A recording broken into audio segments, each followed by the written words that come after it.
Hey, what is going on, everyone out there? My name is Jakejames Lugo. Welcome to the channel and welcome to this brand new episode of JJ's One Man Podcast. Some interesting stuff to talk about today. We're going to talk about the Game Awards nominees since all that stuff just came out recently within the last couple of days. I know I've been a busy bee over here, like putting up new content for you guys on the channel, making announcements on social media, which, by the way, you should be following me on Twitter. You should be following me on TikTok, Instagram, and all the places because there's a lot that's been happening here for the YouTube channel. A lot of cool stuff, a lot of exciting stuff, plus new reviews on the way. But either way, just want to put that out there. Hopefully you guys have been enjoying all the content that's been going up. Make sure you leave a like on this video and subscribe to the channel if you haven't already. But now, let's get into some Game Awards talk, okay? It's about that time of the year, fourth quarter of the year, where in December, we're going to get the Game Awards 2022. They've already announced all the nominees for some of the biggest categories, including Game of the Year, which we're going to go through because this year in particular, there's a couple little noteworthy points to discuss. Some good, some bad, some nonsense, and some bleh. Bottom line, though, is that I enjoy following and I enjoy watching the Game Awards, not just for the trailers and the world premieres, because you all know I'm a big fan of Jeff Keighley. I think that he does a lot of good work for the Game Awards, despite a lot of the criticism, justifiably so in some cases, that he gets and that the show gets overall. But I still appreciate what he does, and I appreciate the ability to put together such a good show that is focused solely on video games. I appreciate that. I think a lot of other people do too, despite how much they criticize it. But let's talk about these nominees. Let's get right into the nominees themselves. Let's start off with the big one, okay? The big one, which is Game of the Year. 6 games got nominated for Game of the Year this year. Okay, we got A Plague Tale: Requiem, Elden Ring, God of War: Ragnarok, Horizon Forbidden West, Stray, and Xenoblade Chronicles 3.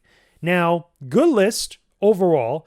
I will say that if I was being nitpicky here with this, I'm surprised that Kirby and the Forgotten Land did not get nominated here. A lot of people I saw on Twitter, and it's not just me, a couple other people I saw on there were talking about how instead of Stray or instead of Xenoblade Chronicles, for some people, if you didn't play it or any of those games, they would have Kirby and the Forgotten Land in there. And I could get that. I know a lot of people really like Xenoblade Chronicles 3, and a lot of people that reviewed it in the media outlets really like that game. I never played it myself because there's just so many games that have been coming out this year.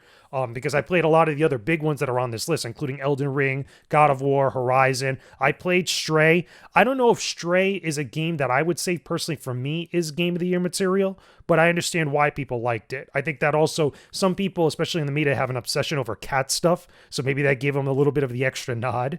But for me, I would have had Kirby in there if I had a choice. But out of these 6 here, my choice is going to God of War Ragnarok. I've been open about that. I actually have my review for God of War Ragnarok coming very, very soon that you guys are going to be able to see here on the channel. It's up on early access right now on my Patreon, by the way, if you're listening to this when this goes live. But if not, wait for it to go live on the YouTube channel and you guys will see exactly why I like that game so much.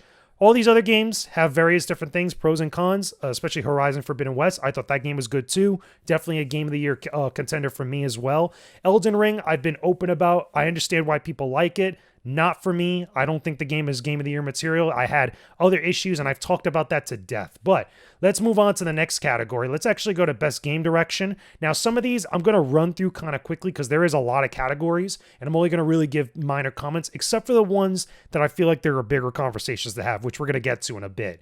So, Best Game Direction. Okay, you have Elden Ring, God of War Ragnarok, Horizon Forbidden West, Immortality, and Stray. 5 games. I'm guessing that they just couldn't find a 6th game to get nominated, but normally these categories usually have around 6 games, but I don't mind them having a little bit less. So out of this category, if I had to choose Best Direction, I would give it to God of War Ragnarok. Or if I had to choose something different than that, I would give it to Horizon Forbidden West as far as Best Game Direction. Now, for me, when it comes to Best Game Direction, I don't mean just necessarily the story stuff. I mean also just with the way that the gameplay elements and other areas of like the presentation or designs, you know, how the game is directed and how it actually comes together as an experience. I feel like those 2 games were the ones that really did it for me. If I had to give it to a solid third, which I know a lot of people would say Elden Ring, but if I added this category here for the way that I felt about all these games, I would give it to Stray afterwards as my third. But again, I know some of you will disagree with me, but that's just my choice. So now, Best Narrative. The nominees are A Plague Tale: Requiem, Elden Ring, God of War Ragnarok, Horizon Forbidden West, or Immortality. Best Narrative for me, if I had to choose, I would give it to God of War, or I would give it to Horizon.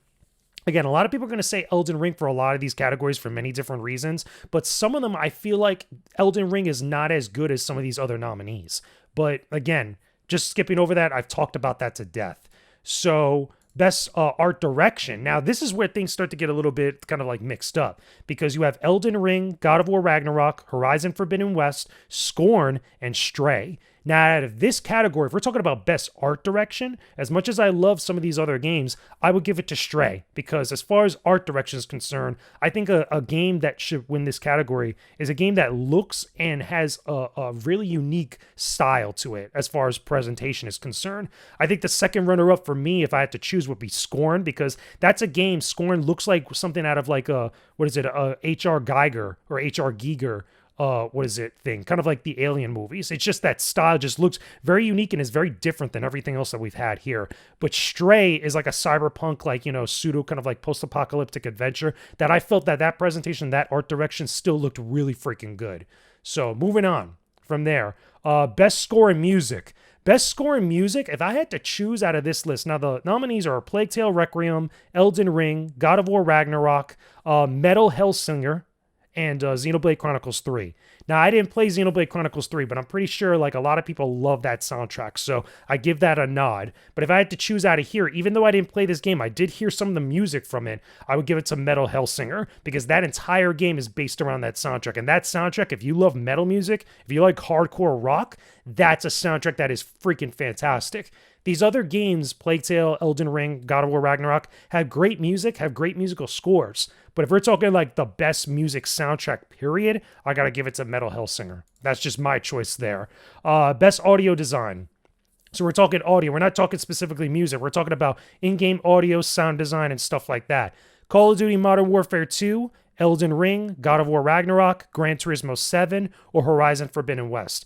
Interestingly enough, okay, after having played the beta and also Warzone 2, I would give this to Call of Duty for a couple reasons. Now, I know it's not the most ideal choice. A lot of people would be like, well, what about God of War? What about Elden Ring with their sounds and stuff? Look, all 5 of these games have great sound design. Like the music, no, outside of the music, just like the sound effects and everything else, freaking fantastic. Call of Duty every single year consistently has really good sounds for their guns, for their environments, for their vehicles, for the dialogue said by other players and other characters. Like, it's really fantastic, and Call of Duty Modern Warfare 2 is no exception to that. I think that as far as everything that comes together, Call of Duty has the better sound design, in my personal opinion. Not to take away anything else from any of these other games, especially a game like Gran Turismo, by the way, which is all centered around cars, and just the way that cars sound a little bit different as they run, depending on the brand, depending on the model and the make, and all this other stuff. I would give it still to Call of Duty because I feel like that's the game that had the best audio design this year from what I've seen out of everything I played. Now, we go to best performance. Okay, now this is when things are going to start to move a little bit faster for us here.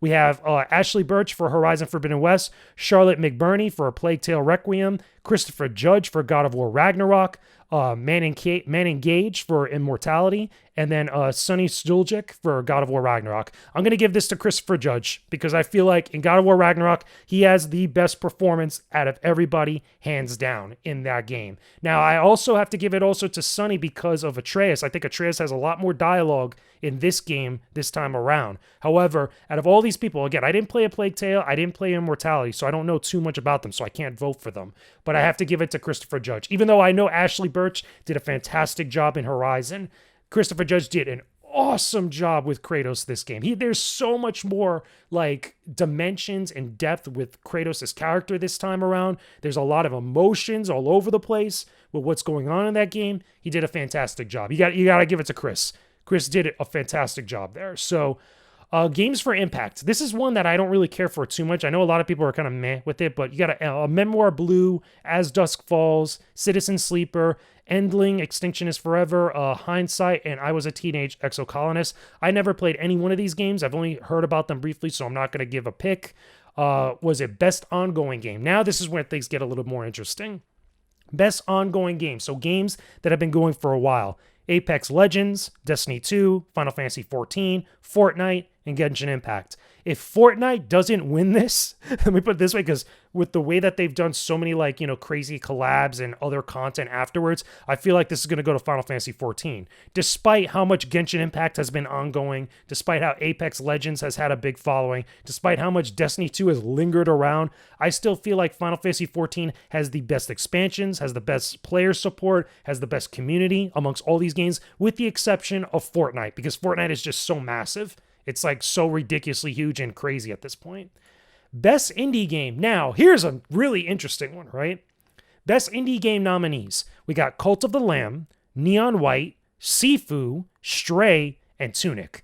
Very solid category here, a solid group of games. I'm going to give it to Sifu because I liked Sifu a lot. I feel like a lot of places that criticized this game did so unjustifiably for very crappy reasons and really didn't give credit to that game at all. Like, Sifu is so good, not only with its art design, but also with the way that it does its combat, with the way that it does its other mechanics, the way that it respects the Asian culture that it depicts. It's so good with how it has everything come together. But the other ones, too, that I think are solid picks here is Tunic. Tunic is an awesome indie game. I played that not too long ago, and I felt that it was really fun. It was really interesting, really intriguing. A lot of people really like that game. And then obviously Stray and Neon White, which get a lot of love from many different people. I didn't end up playing Cult of the Lamb. So if I had to pick out of there, I would say Sifu. That's my pick for best indie game this year. So best mobile game, I didn't really play any of these mobile games. Well, I'll just mention them here. I'll tell you right now, I already know the definitive winner, what's probably going to happen here. Apex Legends Mobile, Diablo Immortal, Genshin Impact, Marvel Snap, and Tower of Fantasy. Marvel Snap is winning that category. That game has so much play right now and has so much good support behind it, it's ridiculous. Best community support, right? So this is the same thing as best ongoing game, which these are all pretty much the same nominees with the exception of one. So we got Apex Legends, Destiny 2, Final Fantasy XIV, Fortnite, and No Man's Sky. No Man's Sky, which is one which I feel like, okay, you could say best community support because that game was like on the brink of death and then just had like a second resurgence for it. But if I had to say best community support, I would say Final Fantasy XIV or Fortnite, because Final Fantasy XIV, like I said before, has the best community support in my personal opinion. Next category we got is innovation in accessibility. So this is weird because I don't use a lot of the accessibility options for many of these games. And even though I see them, I see a lot of places talk about them, especially in the media, specifically the different outlets that are in the games industry. They talk about them more often than everybody else, which I understand their importance, but the majority of people are not going to use this stuff. So I don't really pay attention to it as much because I haven't had a need for it, but that doesn't discount how important it can be. So we have As Dusk Falls, God of War Ragnarok, Return to Monkey Island, The Last of Us Part 1, and The Quarry. I think one of two games is going to get this game. It's either going to be The Last of Us Part 1 or it's going to be God of War Ragnarok, because those are the two biggest games on here that I feel like has gotten the most play, especially for accessibility stuff that I've seen various articles and content about them. So if I had to choose the real winner here, I would say The Last of Us Part 1. I feel like that's going to be the one that gets that. Best VR and AR. Okay, so the nominees here we have is a couple, not a lot of big games here, but we have After the Fall, Among Us VR, Bone Lab, Moss Book 2, and Red Matter 2. Now, I didn't play the majority of these games, but I know about Moss Book 2, so I would just say Moss because I know what Moss is. I played the original Moss. I think that's one of my favorite VR games I've ever played, alongside Blood and Truth. But that's at least would be my pick. Now, best action game. This is where things get crazy again, right? So best action game nominees are Bayonetta 3, Call of Duty Modern Warfare 2, Neon White, Sifu, and Teenage Mutant Ninja Turtles Shredder's Revenge. This is going to be interesting because I have a bad feeling that Bayonetta 3 might get snubbed here, depending because of all the controversy and all this other craziness back and forth. But at the same time, if people end up voting for Bayonetta 3 or the judges end up voting for Bayonetta 3 to kind of like, I guess, spite Helena Taylor for whatever reason, games like Sifu, games like TMNT Shredder's Revenge, and even Call of Duty Modern Warfare 2 are going to get snubbed because all these games, with maybe the exception of Neon White, because I haven't really played Neon White like that, are really good games. They're really solid action games. If I had to choose my personal pick, I would give it to Sifu because I feel like that's the one that's the most unique out of this entire group here. Even though I love TMNT Shredder's Revenge, I think that's a great resurgence and return to that style of beat 'em up with the co-op and all the other stuff that it did. And the same thing with Modern Warfare 2. I think Modern Warfare 2 is actually pretty darn good from what I've played so far. Next category, let's go to Best Action Adventure. This one, I feel like, again, this is going to be a given for some people. The nominees are Plague Tale Requiem, God of War Ragnarok, Horizon Forbidden West, Stray, and Tunic. I would give it to God of War if I had to choose, or if I had a second choice, I would give it to Tunic. And the thing is, I say that knowing that Horizon Forbidden West is also a nice choice for this, because they're all solid games. Again, I didn't play a Plague Tale like that. I played everything else that's on here. But my choice would be God of War Ragnarok. I think that game is solid. If it doesn't end up getting this, I hope it gets Game of the Year. But that would be some of my choices for action adventure.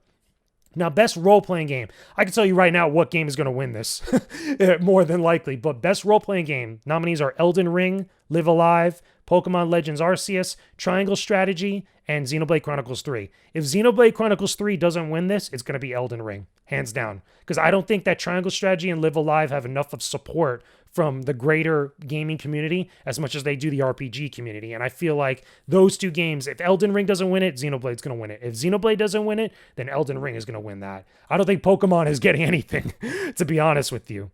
So here's where we start getting into the weird stuff, right? Because best fighting, they call it best fighting, even though it's best fighting game.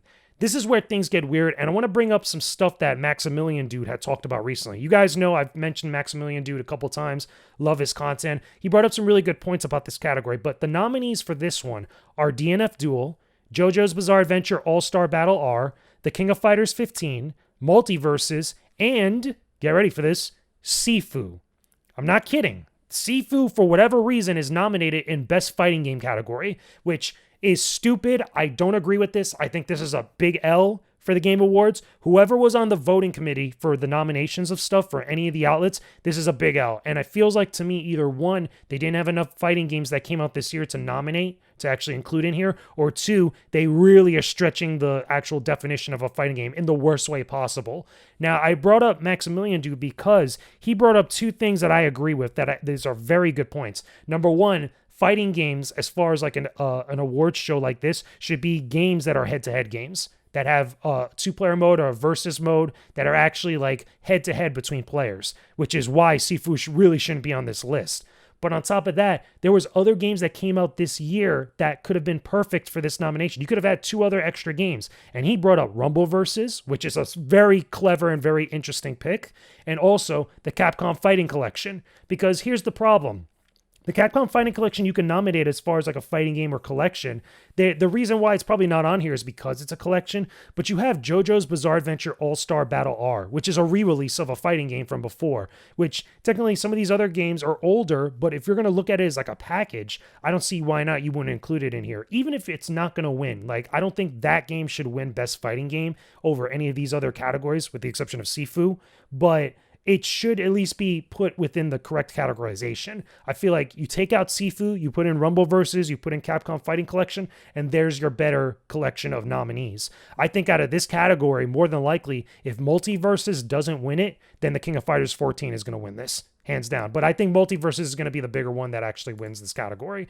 That's probably the one big L that I've seen lately, other than something else we'll talk about later, with the Game Awards as of late. But now, Best Family Game. Now, here's where, this is where I start, again, to get a little bit tilted about some of these nominees, Jeff. Okay? We're going to need Jeff Keighley to come to the front of the congregation. We're going to have a word with him about this, because how are you going to do my boy Kirby dirty like this? Okay? Well, let me tell you the nominees. The nominees are Best Family Game, Kirby and the Forgotten Land, Lego Star Wars The Skywalker Saga, Mario and Rabbids Sparks of Hope, Nintendo Switch Sports, and Splatoon 3. I really feel that Kirby and the Forgotten Land should have been included in the Game of the Year nominees, because I thought that game was fantastic this year. It was solid, it was wholesome, knew exactly what it wanted to do, it did a great thing for the character, and it was fun. It had co-op, it was great. I don't mind it being in Best Family, but I still feel like, y'all did my boy Kirby dirty like this. How you going to do it to the pink puffball like that? Anyway, out of this category, which one do I feel like is going to win? Is going to be one of two games, okay? If Kirby doesn't win it, Nintendo Switch Sports is going to win this, because of how much of that's like a wide appealing game. I would also say Splatoon 3, as much as I love Lego Star Wars The Skywalker Saga, I don't think it's going to win. I have a bad feeling about this, that nobody's going to care about that game in comparison to some of these others here. Mario and Rabbids Sparks of Hope, I know it's a very good game, but it's not really a family game. Like, I wouldn't include this in this category. Like, I would include it in best Nintendo game, of course. Nintendo Switch game, of course. Maybe best tactical or best strategy game, of course. But best family game? Nah. I feel like this was just something that's like the judges like just included in here because it's a Nintendo game or Nintendo related properties. I feel like the better family games are either Kirby and the Forgotten Land, Nintendo Switch Sports, or Splatoon 3. Those are the three that I feel like one of those three will win. So, best sim and strategy. Speaking of which, best strategy game. The nominees are Dune Spice Wars, Mario and Rabbids Sparks of Hope, Total War Warhammer 3, 2 Point Campus, and Victoria 3. Mario and Rabbids is winning this because I don't think the majority of people even care about these other 4 games. Like Mario and Rabbids had so much play, had so much praise from many different outlets that's going to win. So best sports and best racing game, which technically, if there was more games that came out this year that fit different categories, they should split up these categories into 2, which would be best sports game and then traditional sports game or best racing game. But they combined it here. So the nominees are F1 22, FIFA 23, NBA 2K 23, Gran Turismo 7, and Ali Ali World. I have a strong feeling that either 2K 23 is going to win or FIFA 23 is going to win because I don't remember anybody talking about F1 22. Gran Turismo 7, I think, had a lot of like negative press from different people for the microtransaction stuff or the other online store stuff. And Ali Ali World, I didn't hear anybody talk about at all. So I feel like one of those 2 games is going to win. Best multiplayer. This is where things get dicey, okay? Call of Duty Modern Warfare 2, Multiverses, Overwatch 2, Splatoon 3, and TMNT Shredder's Revenge. Now, personally, for me, I would love to see TMNT Shredder's Revenge win this because of multiplayer isn't necessarily competitive. It could be co-op, which I feel like that game did phenomenal this year. That was such a great co-op experience, especially if you had a full group of people. Now, what do I think is realistically going to win this year? It's probably going to be Call of Duty, more than likely. I know Multiverses is great online. I know Overwatch 2 has gotten better. It had a really rough and really banged up launch. Splatoon 3, I know is a lot of fun. I love Splatoon 3. I played it. I reviewed it, the whole thing. Call of Duty is probably going to win this category, more than likely, because of Warzone, because of the new multiplayer for Modern Warfare 2, and all the other content that comes with it. So now here we go. Here we go with the category that's causing the problems, right? Jeff, we're going to need you to come to the front of the congregation because we need to have a talk, son. We need to have a real talk. This is probably the one I'm probably going to spend the most time on talking about this. So, best content creator of the year. Now, this got a lot of discussion online from various different places for a specific reason. Now, the nominees of content creator of the year are Carl Jacobs, Ludwig, Nobrew, QT Cinderella, and Nebellion. Now, here's the problem. Okay, and I'm going to give my personal perspective on this because I had a lot to say about this on social media with everybody.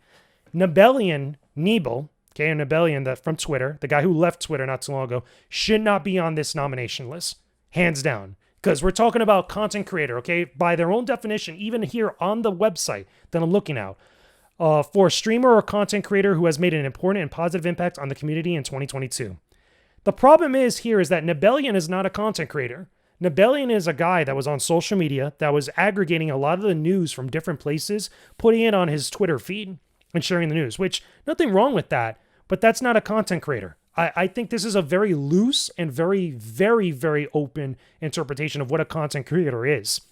These other 4 people, Carl Jacobs, Ludwig, QT Cinderella, Nobrew, all 4 of these I looked into, as things were kind of like being discussed on social media.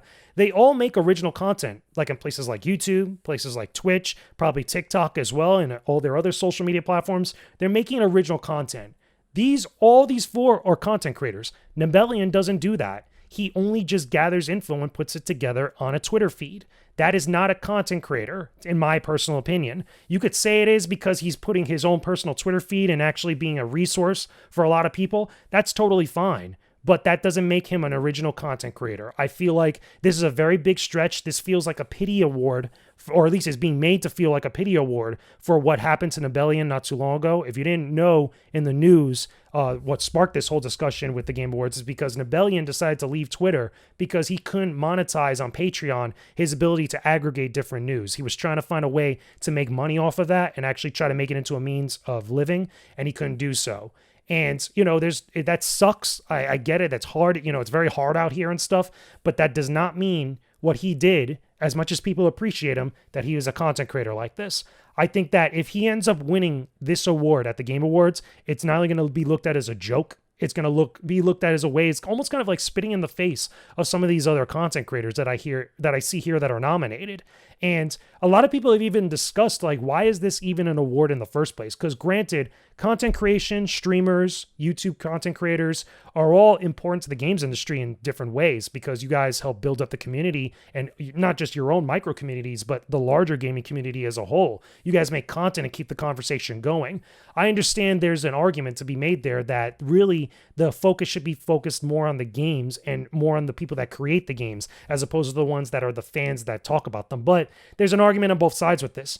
But as far as this listing of people that are nominated for Content Creator of the Year, Nibelian should not be on this list. There are other content creators out there that do original content who have been busting their butts for years on many different platforms that should have taken that spot. If you were going to put a fifth or sixth person on there, it should be anybody else but Nibelian. This is one of those big L's that I highly, vehemently disagree with Jeff Keighley's approach here. And I say Jeff Keighley, but it's really the judges and the Game Awards as a show. I can't blame Jeff all the time. A lot of people like to blame Jeff all the time for these types of decisions, but it's not always up to him. So I know he showed support for Nibelian, totally cool, but that's one category this year that I have a big problem with.